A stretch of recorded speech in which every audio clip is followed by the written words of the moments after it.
Hello, Josh here with another stream match breakdown, and today we've got a bit of a doozy. The top 4 match of a recent major tournament between two absolute titans of the competitive Pokemon scene. Jamie Boyt versus Michael Kelsch at the recent 2025 Stockholm Regional Championships. And let's discuss Jamie first because he's been around a bit longer in competitive Pokemon.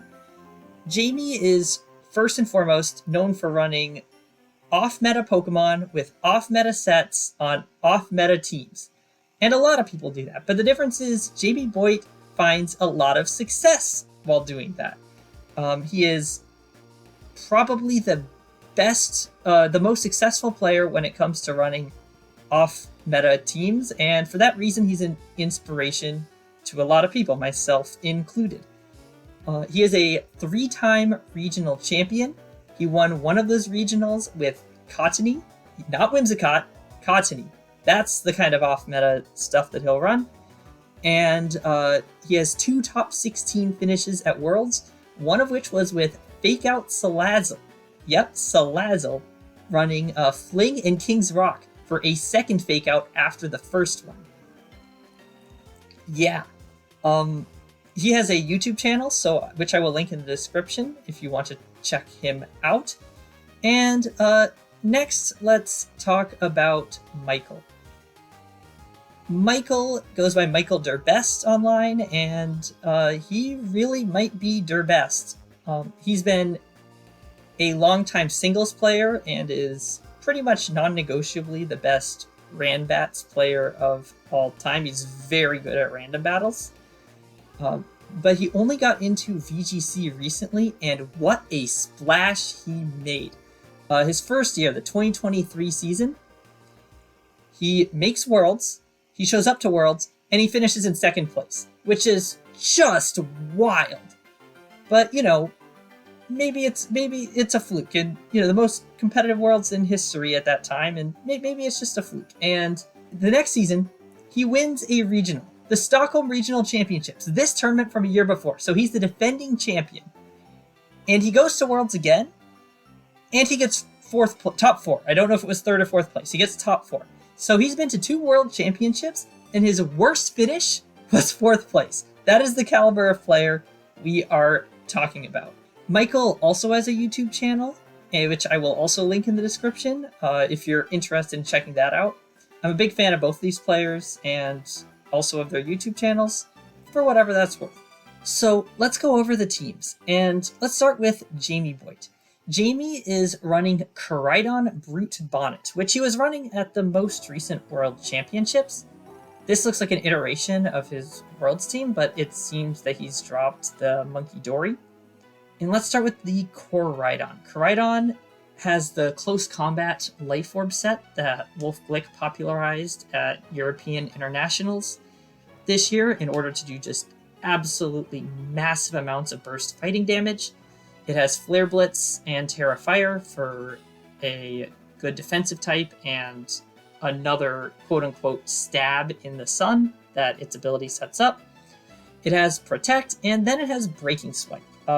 Most Koraidon tend to run Flame Charge in that slot, so they can get a little speed boost and then move before everything and knock them out. But it looks like Jamie values either the ability to do spread damage or to reduce the attack stats of specific Pokemon more than he values the ability to speed up and sweep. And speaking of speed, Jamie has the classic Flutterfish combo, Chi-Yu and Fluttermane. The Chi-Yu is Choice Scarf with Terra Fire and In the Sun with Beads of Rune. This thing is just going to do massive amounts of damage. It's got Overheat, Dark Pulse, Heat Wave, and Jamie Boyt seems to have said no to the standard Snarl in exchange for Flamethrower, just to have a 100% accurate Fire-type attack. And Fluttermane is running Terra Fairy, Fairy Feather, so lots of fairy damage here with Moonblast, Dazzling Gleam, Icy Wind, and Protect. There is no Shadow Ball here, and presumably its Photosynthesis boost will give it a speed boost, but we'll see. Now, Brute Bonnet. So why would anyone ever run Brute Bonnet?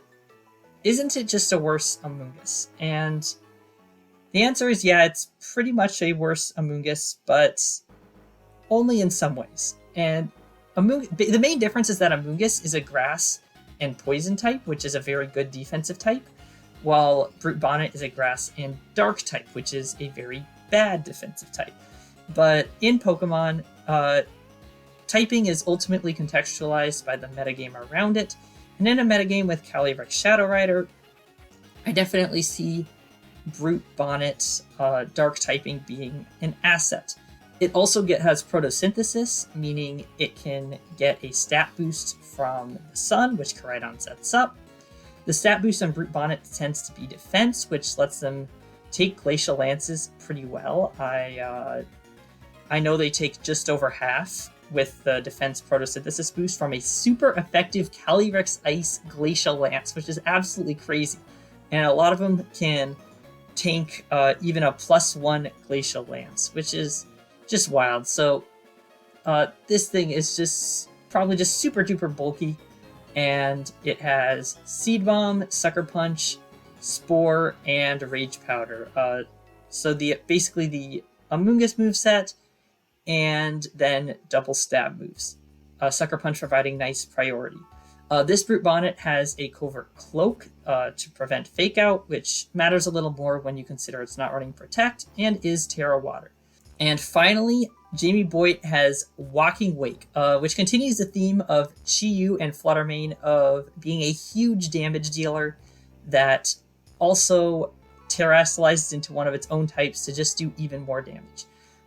This is a Terra Water Walking Wake holding Choice Specs with Hydro Steam, its signature water move that's damage is increased in the sun instead of decreased, Draco Meteor, Dragon Pulse, and Snarl. And that explains a little bit why he was able to justify dropping Snarl on Chi-Yu, because it's on his Walking Wake.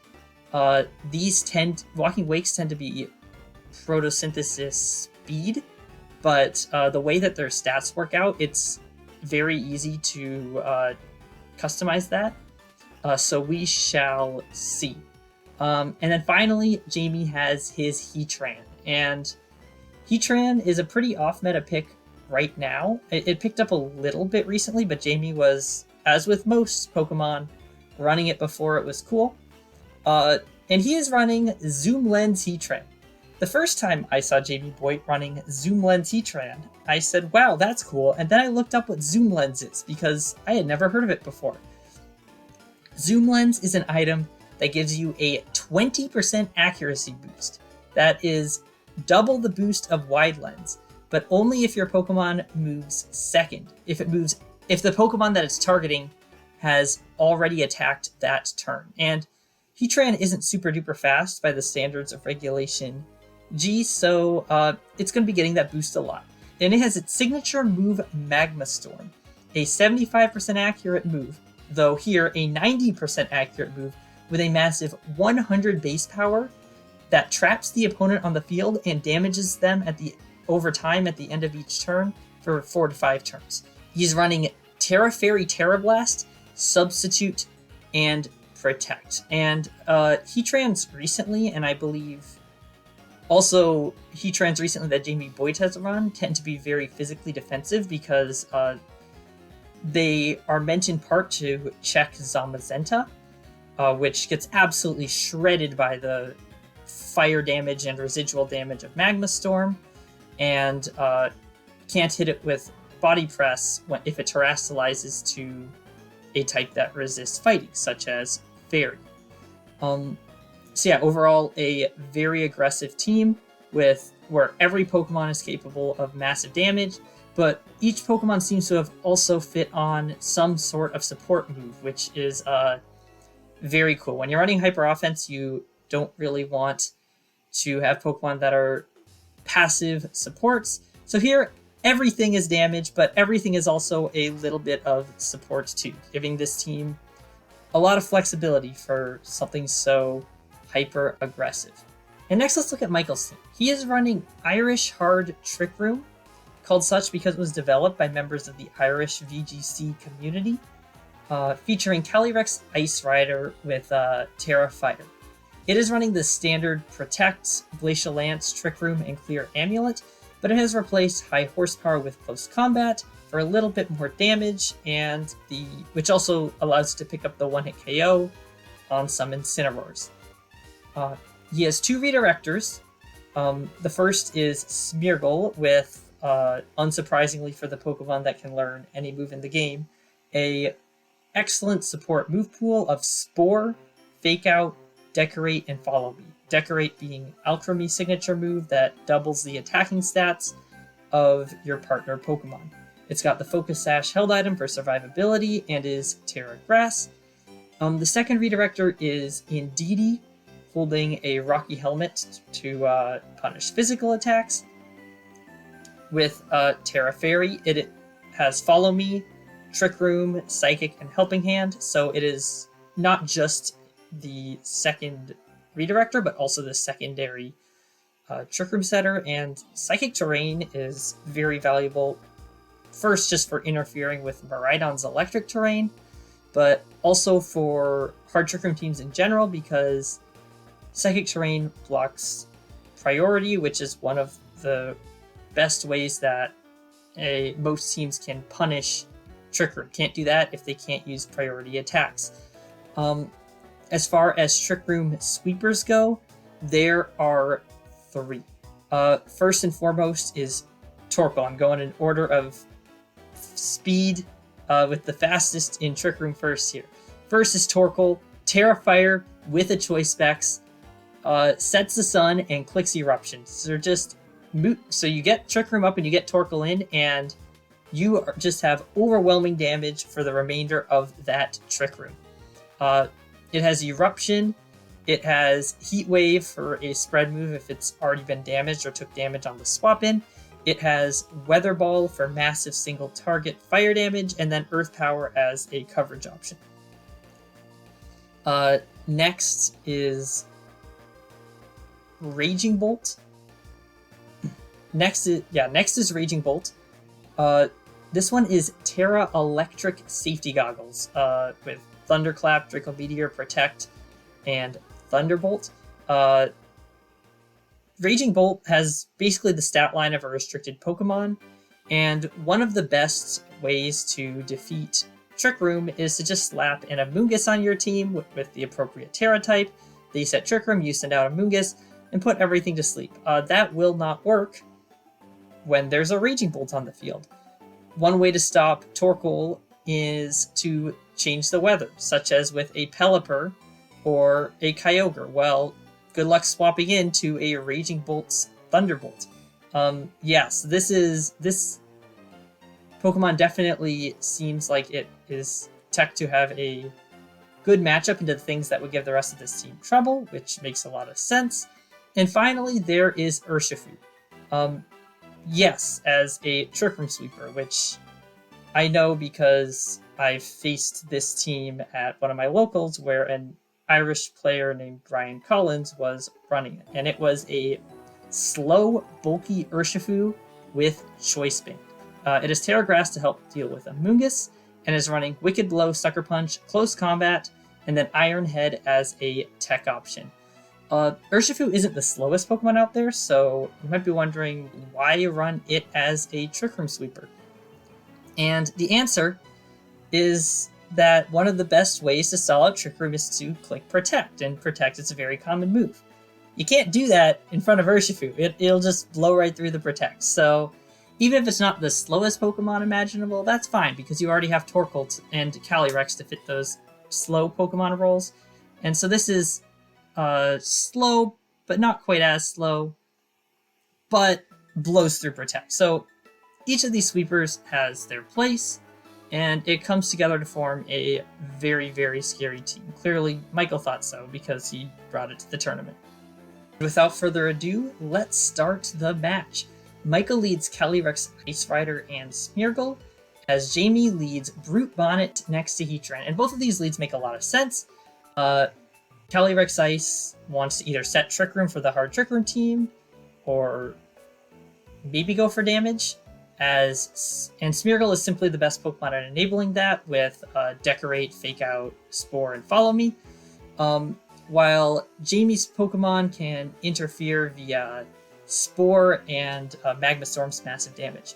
On turn 1, Michael goes for a Fake Out into the Heatran, and Jamie's Brute Bonnet goes for a Rage Powder, which would redirect either Decorate or Spore. But alas, it seems like he got that call wrong. The Heatran flinches as Calyrex Ice goes for a Glacial Lance. No Trick Room getting set up this turn, which knocks out the Brute Bonnet with a critical hit. Wow. Brute Bonnets do survive Glacial Lances without the critical hit, and I think most of them can even survive with a critical hit, but only if the sun is up to give their photosynthesis defense boost, and that was not the case here. Heatran took negligible amount of damage as it 4 times resists ice. Jamie sends out Walking Wake, the Specs Walking Wake, to replace the Brute Bonnet, and now he looks like he's in a bit of a rough position, but he swaps out the Heatran for the Koraidon, and looks like we're going to get to see if this is Booster Speed or Booster Special Attack Walking Wake. It is Booster Special Attack, which is perfect for a matchup into Hard Trick Room where you don't need a speed boost. And oh, we have a Terrestrialization coming out from Jamie Boyt onto the Walking Wake. So now we have Terra Water boosted, Specs boosted, Photosynthesis boosted, presumably Hydro Steam coming out, which should be able to knock out Calyrex Ice Rider. That was a calc I did before recording this set. And Hydro Steam gets redirected by Smeargle's Follow Me, bringing it down to Sash. And what will the Calyrex do? It responds by setting Trick Room. This looks like a very bad position. I mean, it looked like a bad position before the second the Brute Bonnet went down. And, oh, wow, Jamie Boyt forfeits game 1. That was an extremely fast game. It is both players pretty much locked in their moves right away at the start of the turn, every single turn. But, yeah, it looks like that critical hit one-shotting the Brute Bonnet was enough to just completely shut down Jamie's game plan, and that makes sense. He doesn't really have Pokemon that can operate in Trick Room without the Brute Bonnet, without it getting some interference done, or without Heatran getting some damage off in that first turn, and the Rage Powder on Brute Bonnet plus the Fake Out on Heatran meant that he had just made absolutely no progress on that first turn, and the second turn all he was able to do was bring Smeargle to Smash, and Smeargle to Sash, and that's just not enough to be able to survive in Trick Room and then clean up the game afterward. So I'll be interested to see what adjustments there are from both players. I'm expecting the same leads because Jamie doesn't have a ton of options into Trick Room, and Smeargle is just so good next to Ice Rider in a matchup against a fast, aggressive team like this. But I expect maybe mix-ups in their plays more than mix-ups in their leads. But there is room for mix-ups, so let us see. Michael's drinking some water. It's important to stay hydrated during tournaments. That is something I have learned the hard way and am now very diligent about when I'm competing. And let's start game 2. Michael indeed leads Calyrex Smeargle again, but Jamie mixes it up with Koraidon and Brute Bonnet. So still the same concept as before, though more vulnerable to Glacial Lance, because Koraidon's a dragon. Though Jamie does have the option to Terrestrialize Koraidon to Fire to avoid that. Plus the Brute Bonnet that can either redirect or go for Spore. And Michael Kelsch has the same oppressive Smeargle lead that gives him tons of options to the point that Jamie cannot possibly hope to cover for them all. At the start of turn 1, we see a terrestrialization, and it is on the Smeargle. The Smeargle goes for Terra Grass on Michael's side, meaning there's no terrestrialization on this Koraidon. It is staying as a dragon. Smeargle clicks Follow Me, redirecting a potential Spore, as Koraidon goes for a Breaking Swipe, doing like 95% to the Smeargle, so not bringing it to Sash, but basically doing so, and doing chip damage to the Calyrex Ice, as the Brute Bonnet indeed go for Spore. Calyrex goes straight for a Glacial Lance again, which Brute Bonnet takes really well, with well over a third of its HP remaining. So yes, it would have survived the critical hit with the Sun up game 1, but the Sun wasn't up game 1, as Koraidon goes down on turn 1. So Michael Kelsch called that turn excellently, especially with the Terra Grass Follow Me to cover for a potential Spore, and then while also keeping Calyrex safe. But Jamie Boyt made this play knowing that even if things went wrong, at least he'd get chip on the Smeargle, chip on the Calyrex, and also put himself in a position where Trick Room was not yet up. So once Walking Wake hits the field in Koraidon's spot again, now the board state's looking a little bit more favorable, but still not super favorable because, yeah, Michael did get that turn 1 very correct. Michael swaps out Calyrex Ice Rider at the start of turn 2 for Raging Bolt, which gets its photosynthesis activates for it, unsurprisingly on special attack, as Walking Wake goes for Dragon Pulse into the Smeargle, which between the choice specs and the photosynthesis is more than capable of doing the 2 HP that the Smeargle had left on its health bar. Brute Bonnet goes for a Spore, which does absolutely nothing to this Walking Wake thanks to its safety goggles. Trick Room is still not up, but Michael did have to reposition there in order to prevent very bad things happening to the Calyrex.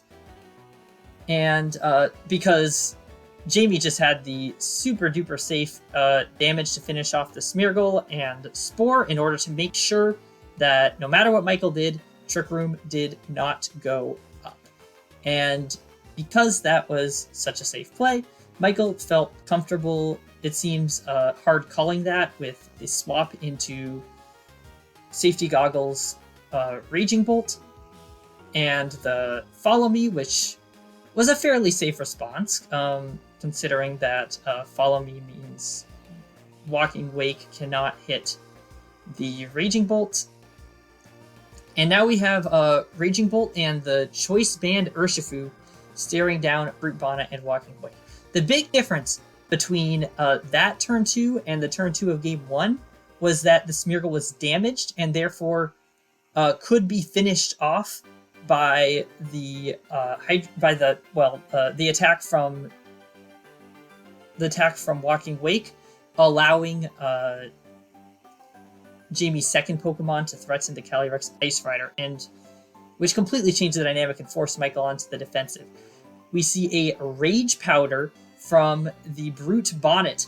Thunderclap goes off into the Walking Wake because the safety goggles, the Raging Bolt is able to ignore redirection, doing about 2/3 of Walking Wake's health bar.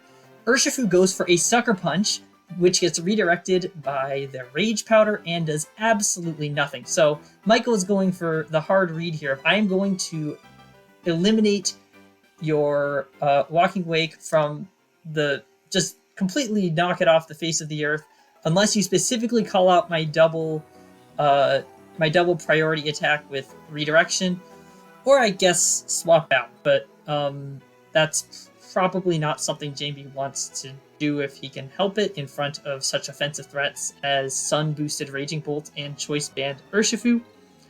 Jamie Boyt calls that is fine with taking the photosynthesis attack. The Raging Bolt's photosynthesis boosted Thunderclap, because as long as both attacks don't connect,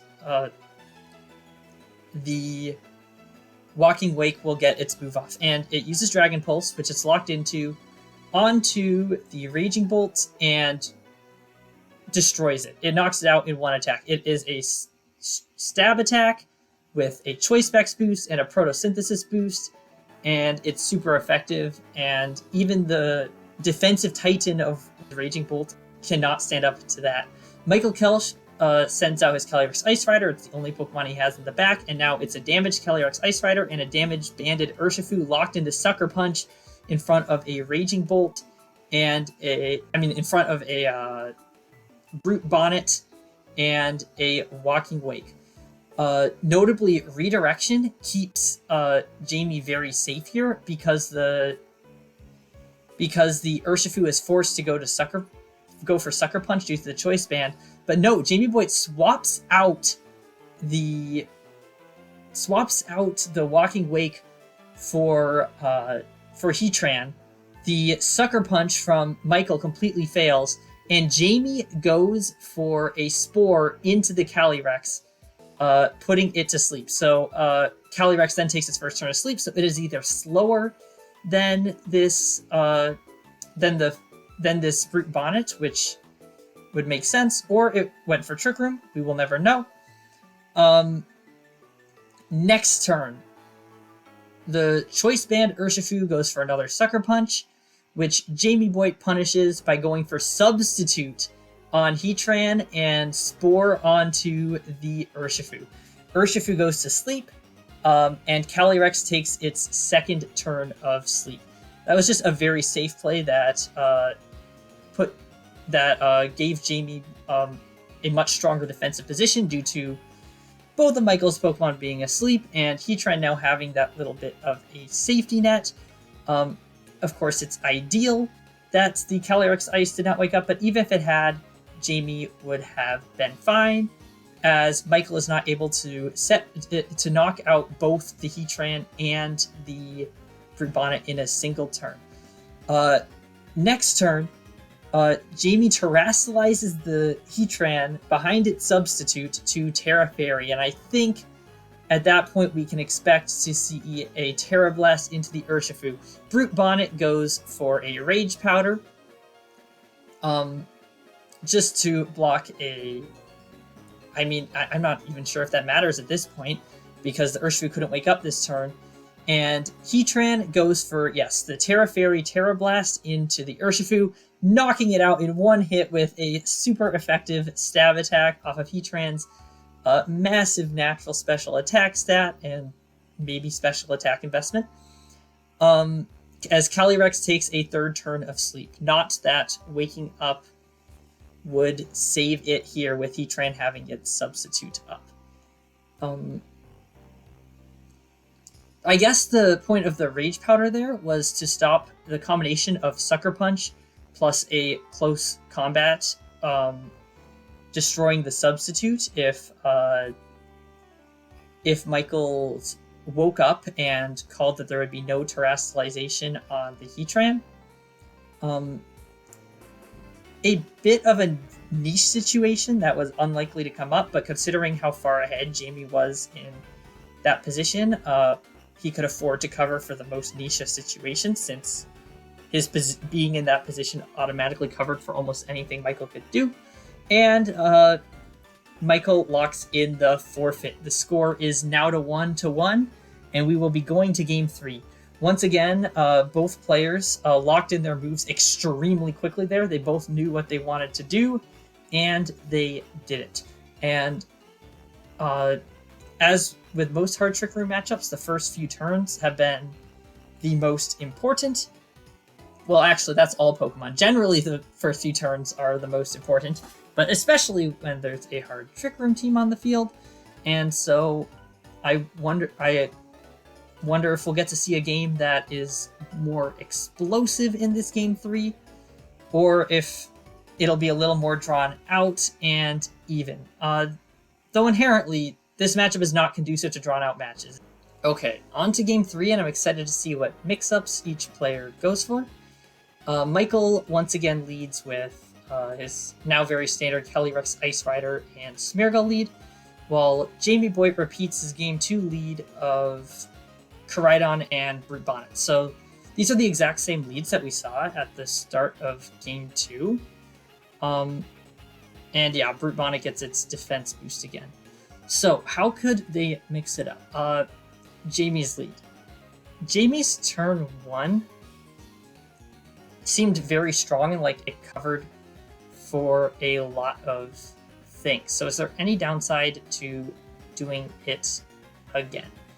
The spore seemed very powerful because that forces Smeargle to either redirect or click Fake Out on the Brute Bonnet, and if Michael does not, then Calyrex goes to sleep. Unless Calyrex protects, in which case Trick Room is not going up, damage is not being dealt, and in an absolute best case, Smeargle can trade its Sash for a Spore on the Koraidon, which wouldn't be horrible actually, but yeah, which wouldn't be horrible. So that is an option. That's a play Michael could go for. Michael could also Fake Out the Brute Bonnet. Why that compared to Follow Me though? I guess the only advantage is that prevents the a double up from eliminating Smeargle on turn 1. But also, is Jamie probably doesn't want to go for 2 damaging attacks here because if he does and knocks out the Smeargle when Smeargle goes for Follow Me, Calyrex gets his attack off and Michael gets a free swap into a fully healthy Pokemon. Yeah, because last game, something really important was that Jamie ended up in a situation where Smeargle had its Sash broken and was on very low HP, so he could use one Pokemon to finish off the Smeargle and the other to pressure Calyrex. So Jamie really doesn't want to take a double knockout here. So yeah, the Spore plus attack from Koraidon play seems pretty safe, and there's a bit of nuance with things like terrestrializations on each side. So let's see what happens there, because yeah, if the Koraidon goes for Terra Fire, it'll survive a Glacial Lance, but then you don't have the terrestrialization for it later on, and also Jamie Boyt might actually be fine with losing Koraidon on turn 1. So let's see. Yeah, I'm expecting something very similar to game 1, with the only difference probably being whether or not Koraidon terrestrializes and whether or not Calyrex sets Trick Room or goes for damage. Though Smeargle, the Brute Bonnet makes it so hard for the Smeargle to go for mix-ups without losing just a ton of value or opening up Michael to just so much risk. Turn 1, Michael goes for the Terra Grass on Smeargle once more and goes for Follow Me. Yeah, Koraidon goes for a Flare Blitz this time, not a Breaking Swipe, bringing Smeargle down to Sash.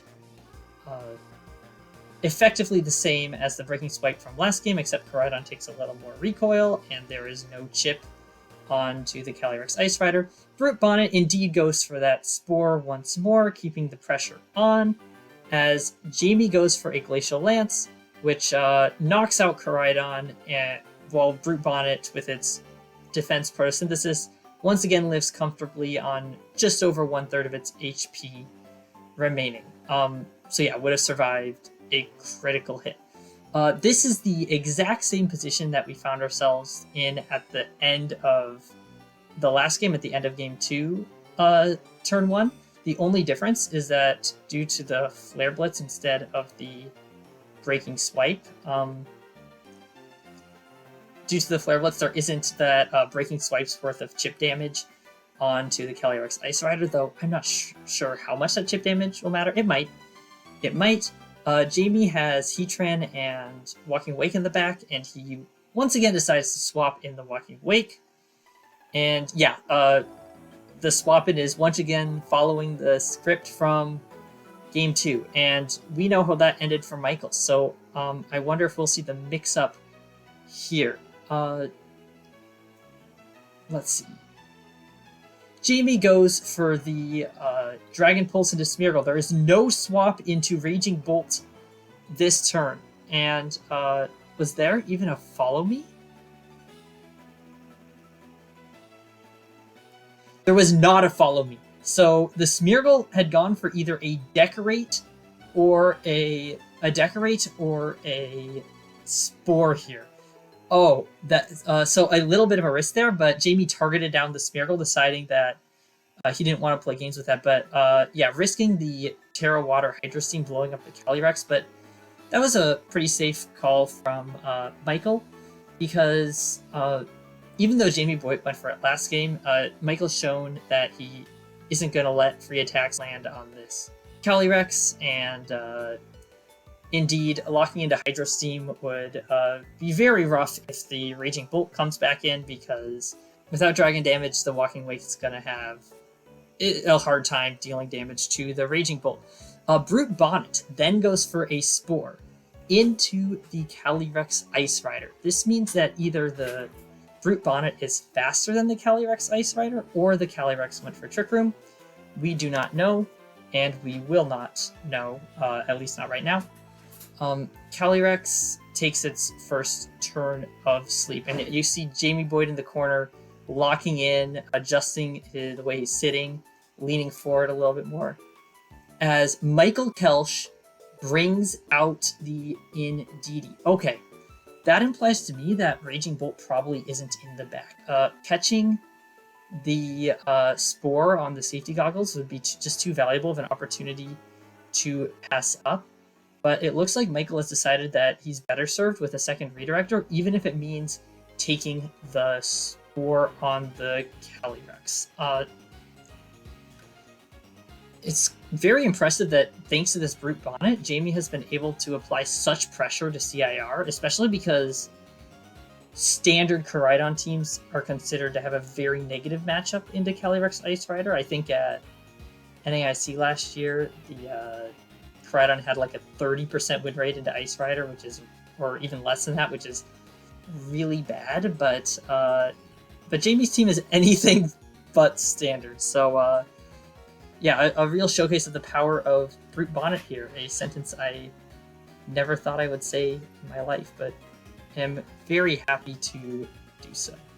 Sleep turns are going to be very valuable here. A double up onto Indeedee would absolutely knock it out, and Michael probably needs to start burning through the sleep turns, because if he doesn't, he really needs this Calyrex to start dealing damage this turn. You know, whatever he has at the back, which is probably the Urshifu. I don't think Torkoal makes a lot of sense here.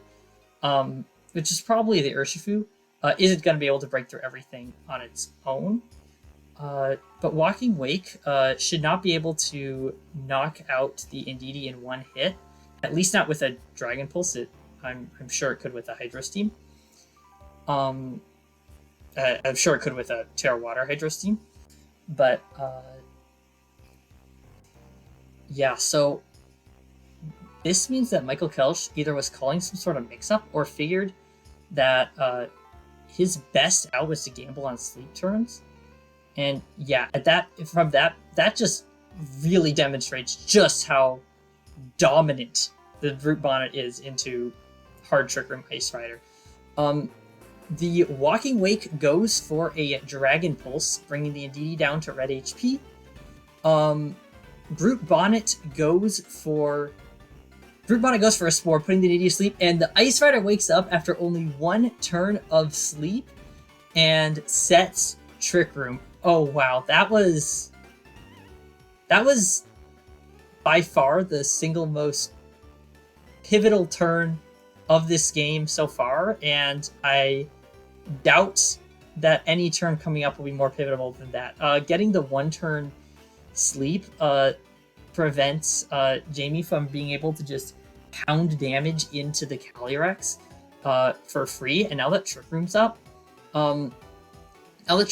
this Ice Rider can just go for tons of damage. The Brute Bonnet is absolutely in Glacial Lance range, And if this Ice Rider is indeed slower, then there's absolutely nothing that the Brute Bonnet can do about it, except for Terrestrialize to the Water type. Walking Wake also does not love a Glacial Lance, but has the option to Terrestrialize Water and turn that neutral hit that wouldn't knock out without a stat boost into a hit it can take pretty well. But the problem is Jamie cannot Terrestrialize both Pokemon. Jamie can only Terrestrialize one. Walking Wake is locked into Dragon Pulse, and while a Terra Water Hydro Steam can one-shot an Ice Rider in the sun with Photosynthesis, Dragon Pulse is just not even going to come close. Even though the Indeedee is asleep, Brute Bonnet can't go for Sucker Punch Chip on the Calyrex because of the Psychic Terrain. And to top it all off, neither of Jamie's Pokemon have Protect. So Michael Kelsch getting Trick Room up here with a Redirect or even a sleeping one on the field and still a Pokemon in the back puts him in just an overwhelmingly dominant position. And now I'm wondering if we'll see him go for a Glacial Lance and try to get the other Pokemon in.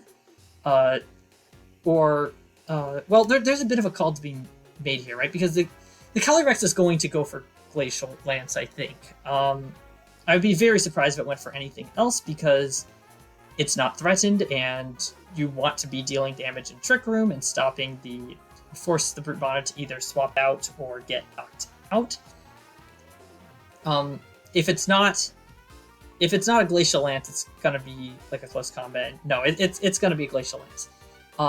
The question is though, one of Jamie's Pokemon is going to survive, or maybe both, with the Brute Bonnet Terrestrializes and the Walking Wake takes the Glacial Lance without Terrestrializing.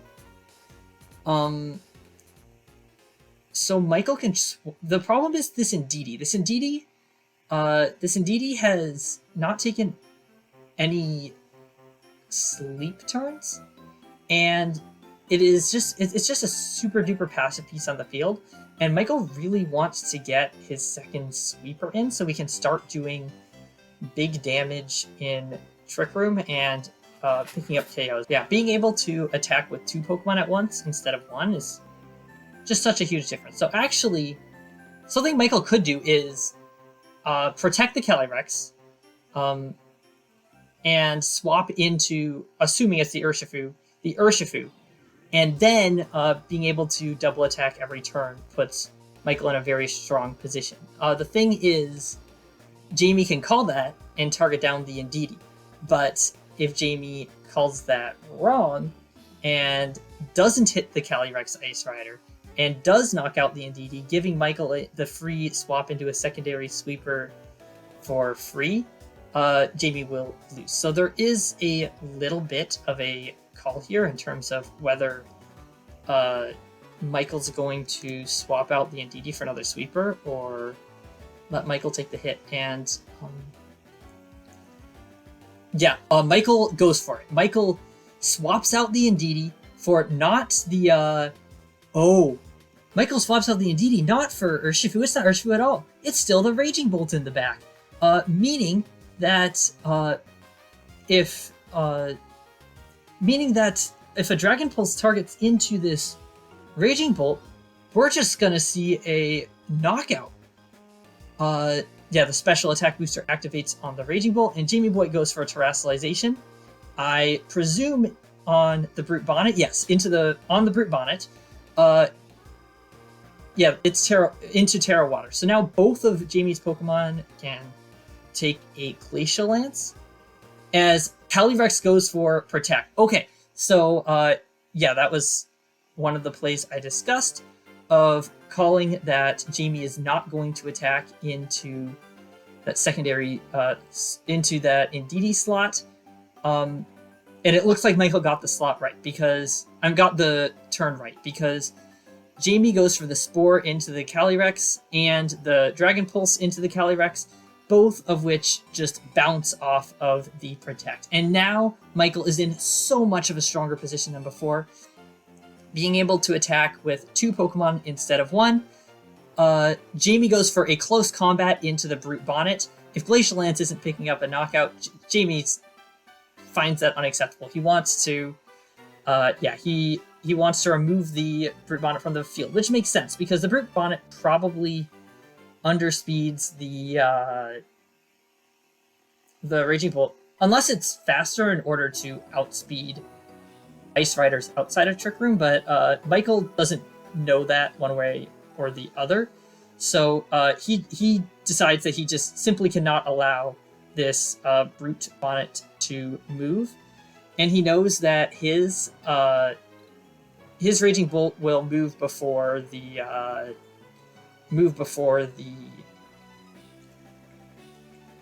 Walking Weight. And Walking Weight takes a Draco Meteor and is absolutely wiped off the face of the planet.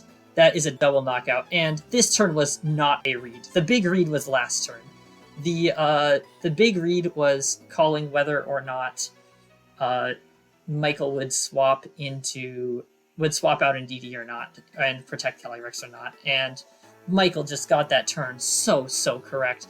Heatran comes in, but Jamie Boyt is sort of nodding in and as he talks to Michael, they both seem to know that the game is over. But Michael swaps out the Raging Bolt into Indeedee, and the +2 close combat from the Ice Rider one-shots the Heatran, and Michael wins the set, moving on to the finals.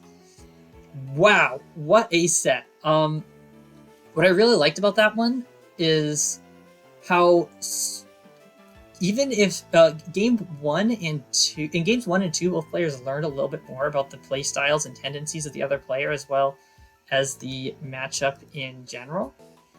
And as well as the matchup in general. And then they had to take all that knowledge into that pivotal Game 3 showdown, where really understanding the way your opponent viewed the matchup and your own tendencies ended up being so important. And if you play back that Game 3 many times, Jamie Boyt probably wins it more often than not, purely on the grounds that if that 1-turn sleep was a 2 or a 3-turn sleep, Michael probably just can't keep up with the onslaught of raw damage. But it was a 1-turn sleep, and frankly, betting a rough matchup on a 1 in 3 chance is when a matchup is rough, as Michael had clearly evaluated this one to be, being able to bring the odds of getting through like the quote unquote checkmate position to 1 in 3 is actually not that bad at all. 1 in 3 is decently high. And but that didn't even win Michael the game. That allowed Michael to get to that second pivotal turn where Jamie Boyt had to call if Michael was going to swap out the Indeedee or stay in, and Michael had to call what Jamie would call. And Michael just got that turn so right, using his skill and experience as a player, but then also his knowledge of how Jamie Boyt had been playing the matchup thus far. Hello, Josh from the future here after going over all the footage and editing the video, and I have some corrections to some of my commentary that I think are important to share. First of all, I assumed that Michael's Smeargle was slow enough to use Decorate in Trick Room before the Calyrex Ice Rider moved. That is something that people do. But no, this was a very fast Smeargle.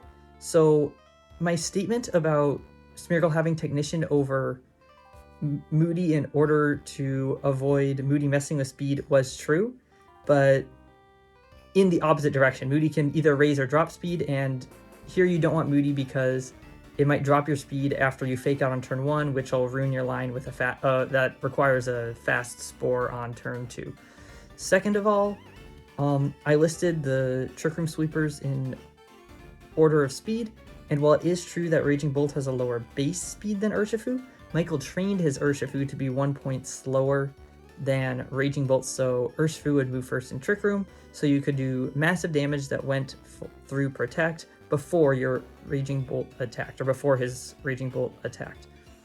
Finally, something I'd totally missed about Jamie's mix-up from Heatran to Koraidon is, yes, Koraidon grants the defense boost to Brute Bonnet to allow it to survive future critical hits, but more importantly, this Koraidon is faster than the fast Smeargle, meaning Smeargle's potential line game 1 of going straight for Spore on the Heatran and putting it to sleep before it moves, maybe even with a Terra Grass to avoid a Rage Powder, simply wouldn't work in games 2 or 3 because going for Spore would allow Koraidon to blow up the Calyrex Ice Rider. Alright, that's all. I'm going to let Past Me take it away and finish it up. If you've made it this far, thank you so much for watching. If you disagree with any of my analysis, or if there's anything I missed, please let me know, or if you have anything you want to share about the match, even just the parts you thought were cool, I would love to see it.